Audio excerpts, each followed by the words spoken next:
Intan Cayani Putri di Kamera Kami Mengajak Bicara. Oke, pada episode kali ini aku ditemanin sama narasumber cantik kita dari Halo guys, perkenalkan nama saya Arlina Desianti. Saya dari Universitas Djana Badra. Saat ini saya berada di Prodi Manajemen Fakultas Ekonomi dan Bisnis. Saya sekarang semester 6. Hai. Ini mau dipanggil Mbak atau Kak? Mbak dong. Oh ya, Mbak Arlina Yeah. dari Universitas Djana Badra. Oke, jadi episode kali ini aku tuh ngundang Mbak Arlina ini sebagai narasumber karena Mbak Arlina ini sangat-sangat memiliki kesibukan yang padat ya kan Mbak Arlina ya. Yeah. Tapi Mbak Arlina ini luar biasanya bisa membagi waktunya. Mungkin tanpa berlama-lama lagi kita langsung aja tanya-tanya ke Mbak Arlina. Aku nih sebenarnya ini Mbak Arlina penasaran banget ya, karena sebenarnya kan aku kita sama nih semester 6, cuman keproduktifan kita tuh tingkatnya berbeda ya. Mbak Arlina ini lebih produktif daripada aku, jadi kayak ngerasanya gimana ya, Mbak Arlina ini bisa kita jadiin contoh ya, dan sangat menginspiratif aku banget sih. Karena dengar-dengar nih Mbak Arlina itu punya kesibukan di luar kampus tapi masih terkait dengan kampus juga, yaitu salah satunya adalah kampus mengajar ya. Itu programnya kampus Merdeka. Jadi aku mau tanya nih Mbak Arlina, kan di kampus mengajar selama di kampus mengajar kan udah berapa bulan? Udah 3 bulan, mau ini jalan 4 bulan. Tapi itu periodenya sampai berapa? Sampai 4 bulan. Sampai 4 bulan. Iya. Berarti udah bentar lagi Mbak Arlina udah lulus dari kampus mengajar. Wow, keren sekali. Cara daftar kampus mengajar dan alasan kenapa Mbak Arlina itu mendaftar di kampus mengajar. Mungkin teman-teman yang lain juga pada penasaran kan ya? Iya. Oke. Sebelumnya mau memperkenalkan dulu ya dari program kampus mengajar sendiri itu seperti apa. Jadi kampus mengajar itu adalah salah satu program dari Kemendikbud. Jadi Kemendikbud itu mempunyai 5 program.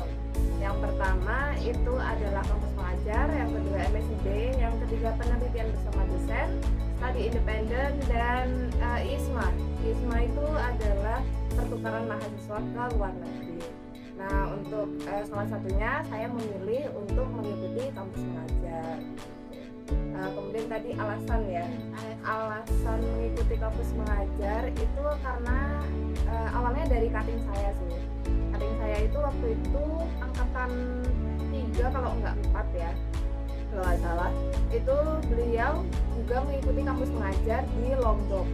Nah, awal mula itu tadi karena kan saya juga pengen gitu kan, programnya cukup menarik karena itu adalah pengabdian masyarakat. Terus kalau mungkin untuk cara Kalau untuk cara daftarnya itu kan nanti mengikuti aja alur yang ada ya. Yang pertama itu nanti kita biasanya nanti di Instagramnya itu setiap sebelum UAS semester itu kita udah ada pembukaan gitu.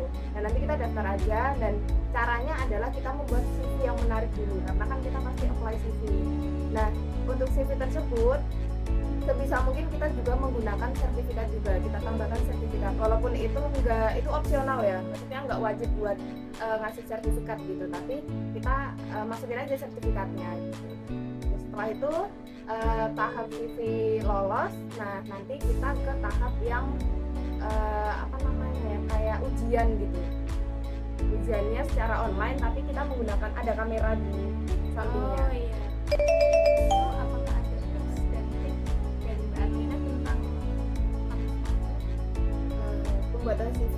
Ya, mungkin pembuatan CV atau apa aja yang harus kita cantumin di CV biar Kalau untuk di CV sendiri ya, kalau saya itu lebih mencantumkan kepada pengalaman saya selama selama saya berada di kampus, selama saya menjadi mahasiswa, itu yang paling penting, karena yang paling penting dari CV itu adalah pengalaman terbaru kita. Juga saya ada beberapa pengalaman pekerjaan juga, itu kita cantumin semua. Pokoknya selama apapun yang kita lakukan selama itu ya, yang terbaru ini kita cantumin aja, karena kita nggak akan tahu pengalaman mana yang memang menarik buat mereka. Apa aja sih yang udah didapat kampus mengajar, kayak misalkan benefitnya atau susah senangnya di kampus mengajar, pasti ada. Boleh? Untuk yang pertama ya, di kampus mengajar itu untuk benefitnya itu kita bisa relasi, itu udah pasti ya, kita jadi kenal. Apalagi saya kan yang dari prodi manajemen non pendidikan gitu, jadi suatu hal yang baru ketika saya mengikuti kampus mengajar. Saya ketemu sama guru-guru, sama kepala sekolah, bahkan ketemu sama teman-teman yang lain, karena di kampus mengajar ini kan tidak hanya di satu kampus aja gitu. Jadi kalau teman-teman saya di kampus mengajar itu ada 4 kampus yang berbeda, jadi kita berlima itu kampusnya berbeda-beda, itu kan relasi ya. Terus kemudian ada pengalaman baru juga, kayak kita walaupun kita bukan dari fakultas pendidikan, tapi kita diperbolehkan gitu untuk mengajar anak-anak, itu kan juga pengalaman gitu. Bagi mahasiswa itu kita dapat benefit itu berupa seperti gaji gitu. Nah itu buat para mahasiswa ya, walaupun kan kita udah dapat potongan SKS, kita dapat konversi 20 SKS, terus kita juga dapat gaji gitu, terus kita juga pasti diperbolehkan buat izin sama universitas. Kalau tadi kan kita udah dengar senengnya ya, karena ada relasi dan dapat gaji juga. Nah, ada nggak sih Mbak Alina sebenarnya kayak susahnya, sedihnya selama di kampus mengajar? Kalau sedihnya ya itu mungkin kita tuh harus pembiasaan. Kalau saya sendiri kan, apalagi kita anak-anak mahasiswa ya, kalau mahasiswa itu pasti tidurnya larut, bahkan sampai pagi baru tidur gitu. Nah itu harus menjaga pola lagi dan merubah pola kita. Kalau saya sih selama 3 bulan ini pola saya udah teratur lagi gitu. Itu sih susahnya itu yang harus ngebalikin pola teratur kita lagi. Terus kemudian pasti ada anak-anak yang ngeyel, nah itu sih. Terus harus apa ya, kita ngikutin peraturan yang ada kan, karena kan kita juga bukan kalau di perkuliahan tuh bahkan kita pakai celana jeans pun nggak apa-apa gitu. Tapi kalau di tempat itu kan belum tentu diperbolehkan. Teman-teman semua, Mbak Alina itu nggak cuma di kampus mengajar aja kesibukannya. Nah, kalian sanggup nggak sih sebenarnya sama yang dipakai Mbak Alina hari ini? Ya itu ya, ini kayaknya apa ya Mbak Alina? Korsa? Ya ini PDH. Oh PDH organisasi kan? Ya. Oh organisasi. Ini dari BEM. Wah.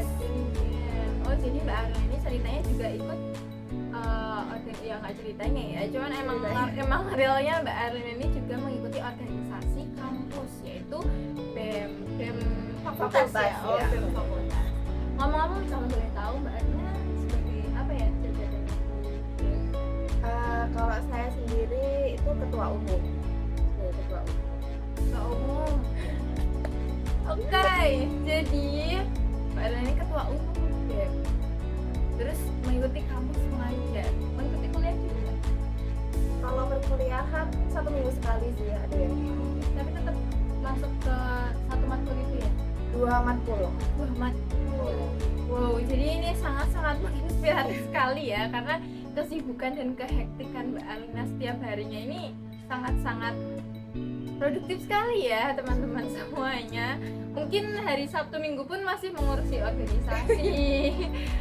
Nah, jadi emang minim sekali istirahatnya juga. Gimana sih sebenarnya Mbak Alina tuh cara membagi waktu itu semua 3 loh, kampus mengajar, BEM dan kuliah. Nah, 3. Bagaimana sih cara Mbak Alina itu membagi waktu? Kalau mau untuk membagi waktu itu kita prioritaskan aja. Jadi kan kita, kalau saya kan punya 3 kesibukan ya. Nah itu kita prioritaskan mana yang paling penting gitu. Nah terus kemudian tuh dari awal jadi maba itu saya tuh menggunakan aplikasi Notion. Ya, jadi saya tuh bikin kayak tabel. Jadi di Notion tuh ada tabel. Nah tabelnya itu kita bisa tambah-tambahin sendiri gitu, kita bisa kreasikan sendiri. Nah kalau di tabel itu, kalau untuk perkuliahan mungkin saya tulisnya jadwal kuliah, jadwalnya apa aja, terus nanti di sampingnya itu biasanya ada kayak to-do list tugas-tugas. Jadi nanti kan tinggal di itu supaya kita nggak lalai ya sama tugasnya gitu. Terus kemudian yang kampus mengajar itu kayak program-program kerja apa aja yang udah kita jalankan atau yang akan kita jalankan. Terus kemudian laporan-laporannya, karena kan kita harus mengerjakan laporan juga. Terus kemudian yang band itu juga program-program kerja di tanggal berapa, di bulan apa biasanya, tanggalnya kan belum ada. Terus kemudian saya juga punya jadwal harian. Jadwal harian tuh dari pagi sampai kita mau tidur malam gitu. Keren sekali ya. Jadi ternyata yang saya sangka tadi kan cuma 3 nih kesibukannya Mbak Arlina, tapi kan kita tadi tidak menotis bahwa ada kesibukan harian di rumahnya ya Mbak Arlina ya. Kayak hariannya pasti di rumah juga ada kesibukan baru, kehadiran baru Ya. Mbak Arlina tadi ada kehidupan sehari-hari ya pasti ya, kita semua pasti juga ada kehidupan sehari-hari. Nah dari Mbak Arlina sendiri adakah tips kayak pengamalan dari kehidupan sehari-harinya? Kalau dari saya sendiri ya, itu dari dulu itu untuk yang saya lakukan itu kayak seumpama ya,